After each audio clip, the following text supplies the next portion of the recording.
यो आकाशवाणी गान्तोक हो। समाचार कुनिके जातिको आफ्नै पर्ने काकाकोबाट सुन्नुहोस्। पोहोरको साल हराएको मासु कलरको कान्छी भाउजूको कट्टु नेपाल प्रहरीले 1 वर्ष जाँच पुर्ताल गरेर फेला पारेको छन् भन्ने खबर आएको छन्।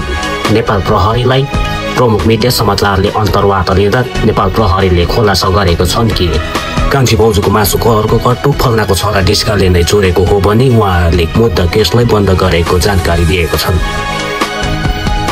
नेपाल सरकारले खबर सुन्न बित्तिकै नेपाल प्रहरीलाई पुरस्कार दिन आएको सेरेले बाटोमै 3 लिटर 75 ml सुरालमै छेरे। ती देखेर ओलीले पनि तुरुन्तै सुराल खोले। प्रचण्ड ल्याङ्गेले टाढै पडत टुलु हेरे। अब सुन्नुहोस् खेलकुद समाचार।